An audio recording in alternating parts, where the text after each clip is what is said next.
Welcome, everyone. Today is Monday, October 20th, 2025, and this is a regular meeting of the City of Asbury Park Planning Board. Vice Chair Goonan, can you please call this meeting to order? Yep. This meeting is being held in compliance with the Open Public Meetings Act, Chapter 231, Public Law 1975. Adequate notice of this meeting has been provided to the Coaster and Asbury Park Press by publication of the annual meeting notice posted on the municipal bulletin board and municipal website. All notices are on file with the board secretary. Official action may be taken on the following matters before the board. This meeting is being recorded by APTV. Please join me in a salute to the flag. Pledge allegiance to the flag of the United States of America and to the republic for which it stands, one nation, under God, indivisible, with liberty and justice for all. I will now take roll call. James Bonanno. Here. Councilwoman Clayton. Here. Jim Henry. Here. Jeremy Hoffman is absent. Mayor Moore is absent. Jen Souter. Here. Daniel Shinameo is absent. Bob Zuckerman. Here. Kathy McLaughlin. Here. Vice Chair, Chairwoman Barbara Kurzak is absent, and Vice Chair Michael Goonan. Here. All right, so first thing we have on the agenda for tonight is approval of a couple of resolutions. The first one is for 700 Monroe. Does anyone on the planning board have any notes about this resolution? It's a very short one before we vote to memorialize.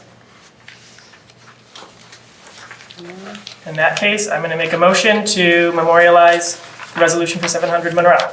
I'll second that. Okay. Sorry, my computer. Okay. Okay. So, I have lost the resolution. I don't know why. Apologies. Okay, found it. Okay. The members of the board that are eligible are Jim Henry, Yes. Michael Goonan, Yes. Yvonne Clayton, Yes. Jen Souter, Yes. Kathy McLaughlin, Yes. and Daniel Shinameo, who's absent. Okay. Okay. The next resolution is for 1001 First Avenue. We all received a first draft last week and a second draft today. And then I think everyone should have seen an email today from Marie asking us to change the language about the parking. So the parking, we would change the language to say, the parking is included in the monthly rent. Each tenant shall have access to at least one parking space if desired. Each tenant shall have a fob to access the parking area garage. However, parking will be unassigned. Does anybody have any issue with that change in the resolution? I feel like it reflects what we talked about. The other thing that Jack wanted us to mention is we don't have a street address of this. So when we actually memorialize this, we'll just have the block number and lots instead of an actual street address. So 1001 First Avenue isn't the street address? No, the entrance is going to be on Second, so I don't think they have an address yet. But, oh no, I was gonna say, I think because he wants the new address to be, he doesn't want confusion in the future because the building will probably have a new address to reflect the street the front door is on. Okay. I mean, I'm going to say, my view is as long as Jack is okay with it, I would be okay with it as well. It's certainly fine too. It designates that area of the city, so it's not going to change it to be more specific. But then again, if there's an address change, it's still going to relate to that project.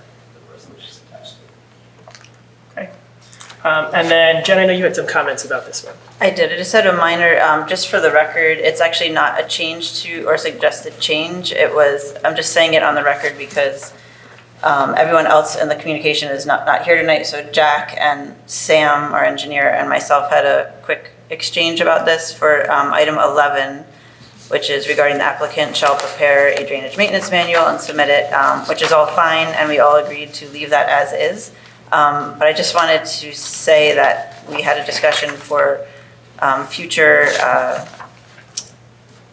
resolutions that I just lost my email here. That we might change that language because it will be coming up, hopefully, that there'll be other green infrastructure maintenance manuals, maintenance plans. Be calling it stormwater management system maintenance plan, just slight change of wording, and that we would reference DEP's stormwater BMP manual, chapter 8, as like a reference, so that there's, it's not a wide open maintenance plan, so that it refers to guidance that's from the best practices. So that was just a discussion that going forward we would be seeing in resolutions, but that tonight we will leave it as is. Okay, great. That's good. I'm glad we're doing that. The more thorough we can be, the better. Just to keep, to have some guardrails. Same guidance, yeah. That's great. I'll make sure. Okay, so does anyone have any other comments about the resolution for 1001 First Avenue? Yeah, I do. Yep. On page 4, item 12, the draft has are there any particular items to be discussed?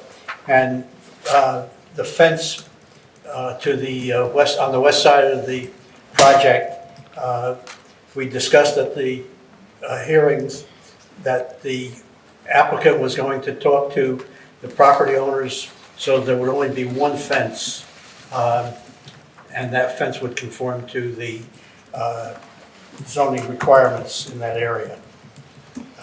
As I recall, there are at least 2 other fences on the west side of that property, and the applicant was going to talk with the property owners, so with the fence that he puts up, there's only going to be one. So, yes. Do you have draft number 2?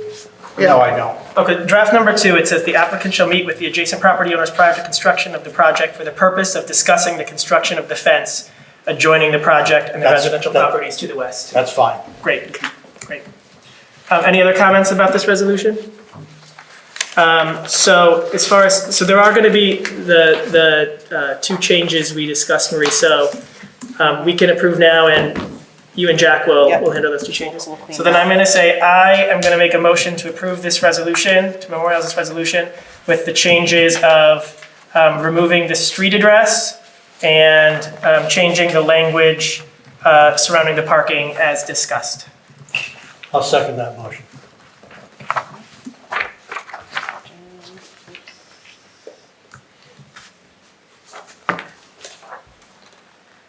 Okay, Jim Henry, Yes.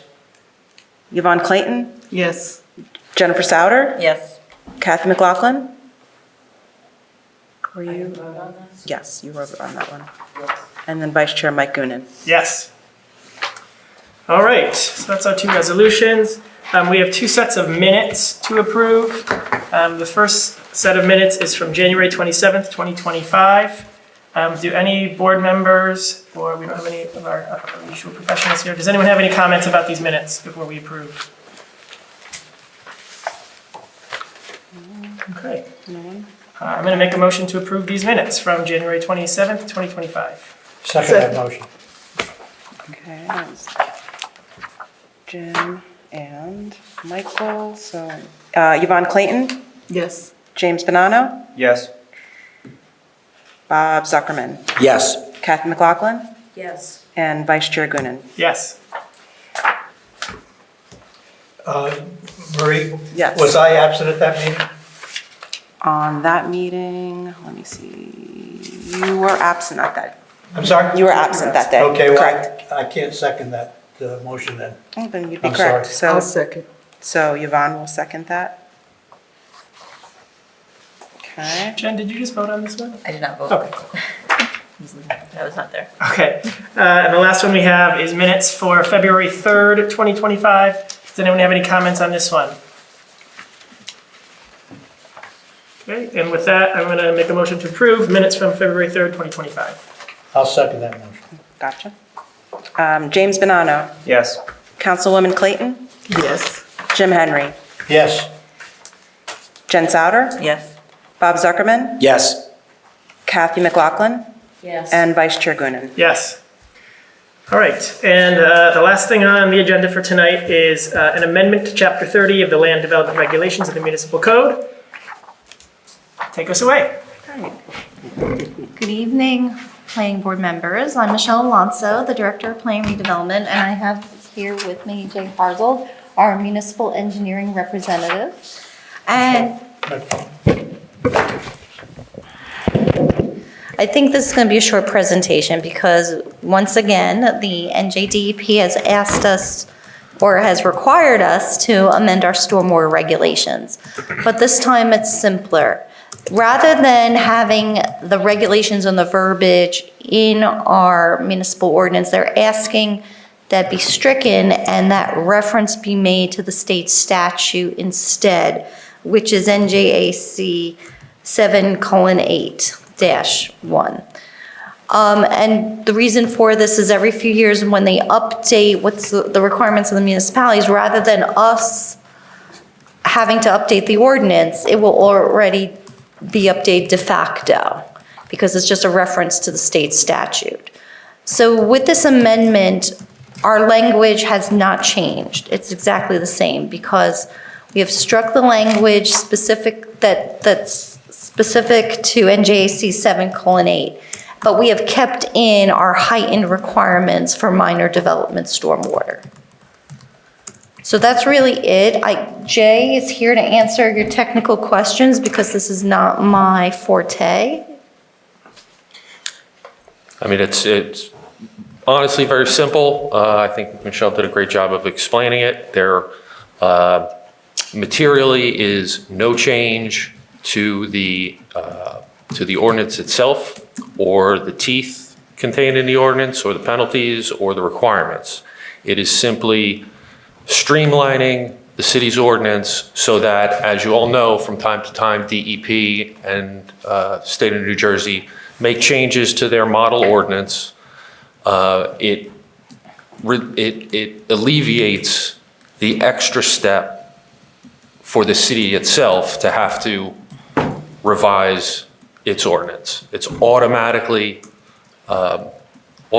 by reference. Just a quick question for clarification. I see most of the changes here are deletions Yes. from the city ordinance. There are some additions. Yeah, there are some minor additions to the section headings to be consistent with DEP's model ordinance. So DEP provides all the language, and we just incorporate it by reference. And there's no really discussion with the state. This is what the state. It's mandatory. Yep. So our ordinance will now refer back to the state's model ordinance. That's correct. And if that changes sometime in the future, then we don't have to change our ordinance again, and that's what Right. this is. Precisely. Okay. I have one question, just on page 26, E is there's a question for clarification as well. So, page 26, Give us the Can header. you give us a section number? Sure, 30-58-4, stormwater management requirements for minor development.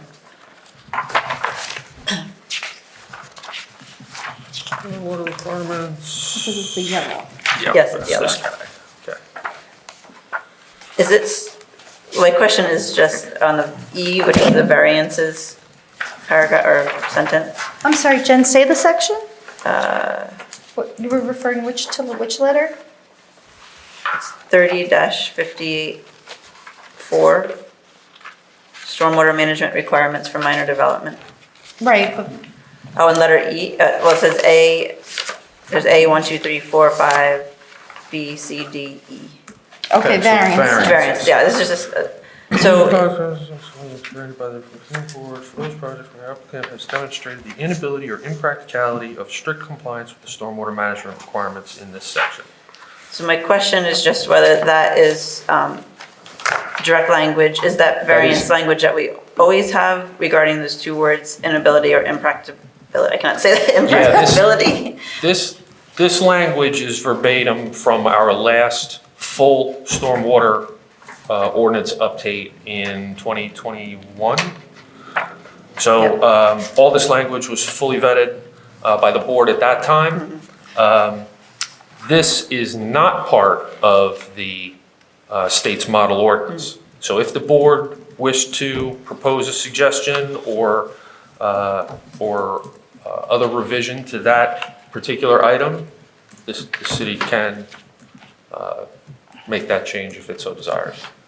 Well, my only comment on that is that the variance, a variance is by default asking for a change to what the compliance, that you're not in compliance, so you're asking for something outside of the compliance. When it says demonstrated, where an applicant has demonstrated the inability or impracticability, it's actually the word impracticability. I feel like it leaves a lot of opportunity to say, I can imagine, and I've seen it, where so say, well, this is impractical because we could do it this way and it's better for, or it's a tough site and so impractical.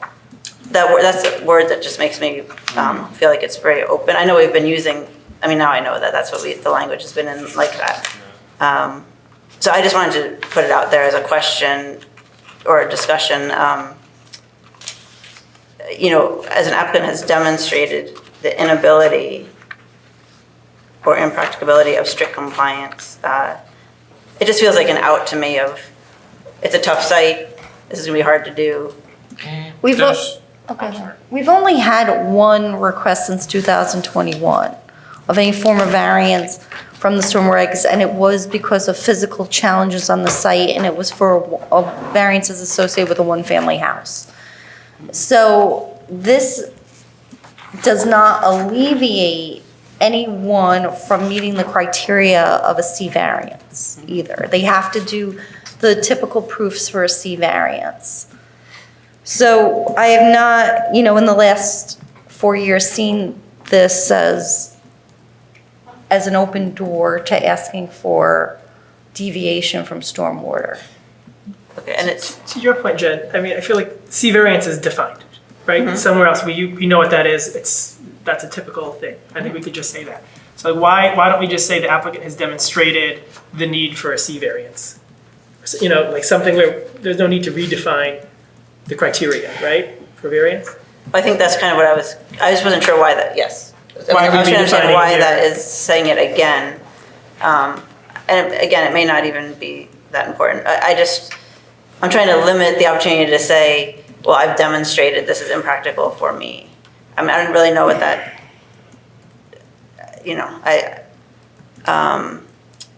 Is that a factor in the grant of a C variance? And what is it, impractical? Yeah, of the hardship, if there's a physical Hardship, Right. yeah, but is the I think Jen maybe, correct me if I'm wrong, is more concerned with the use of that word. Is that? correct. I appreciate, because when you say that you've only gotten one, project that's trying, but it doesn't, which makes me feel better about it, but doesn't mean there wouldn't be more or someone, it feels a little bit redundant or almost invites like that. When I saw it, I thought like, how do you get around this? There's some. Although I do have a special ask of this. We went a little different in our procedure. This already had first ordinance reading at council. It's having second ordinance reading on Wednesday, because I will say we are over the deadline for compliance for this. If we make this change, we knock it out for Wednesday, and we have to move to the first meeting in November for council compliance. We are, as the vice chair knows and Yvonne knows, we've been working on some zoning amendments that are a little behind schedule and that will come out in 2026. I do ask that we take this concern and this comment seriously, but incorporate it in those amendments so we can adopt this on Wednesday and send it to the state and the county. Can we put that, because, right, what we have to do tonight, I assume, is tell them, Ron, say this is in accordance with in agreement with the master plan, and then if we have any notes for the council to adopt this. So can we just make a note that says, when the council next updates the zoning ordinance, which should be next year, that we look at this? Yes, that's So we why. can include it in our notes, but We'll not. put it in the record. Right. Yes. Yeah. Yes, but not that it has to be done for this amendment, because Right. it's going to knock it out for Wednesday's adoption. Excuse me, Jen, what would you suggest the language be? Probably just taking out the "or impracticability." Could, But I'm okay with it, I mean, moving forward in that way if it's addressed, like if it's noted, because something that we need to address.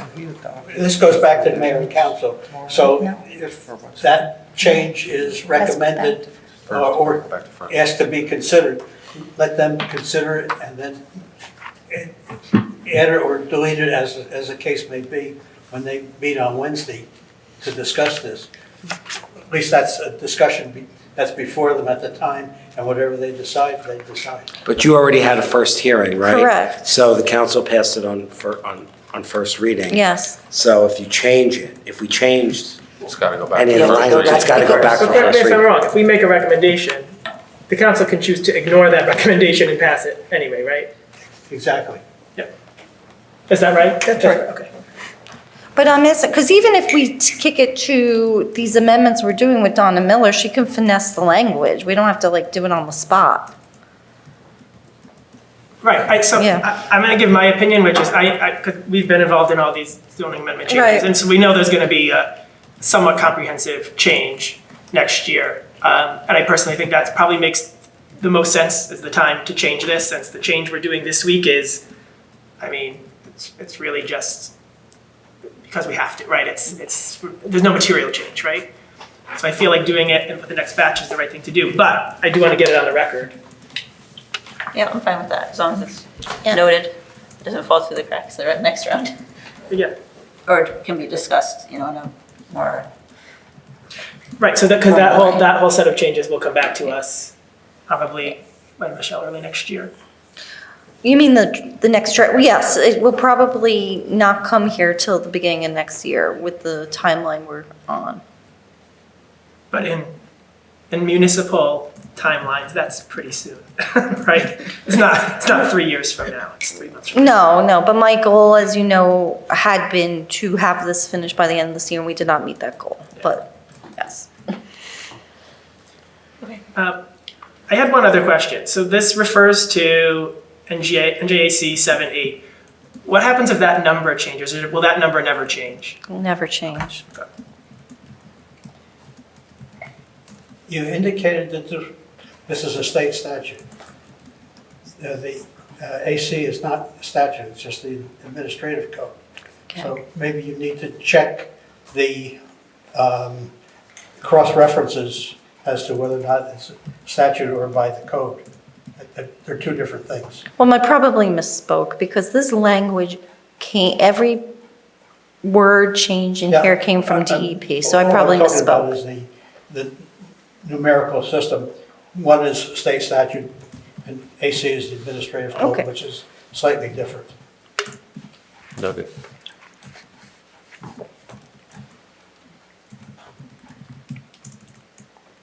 Does anyone have any other comments about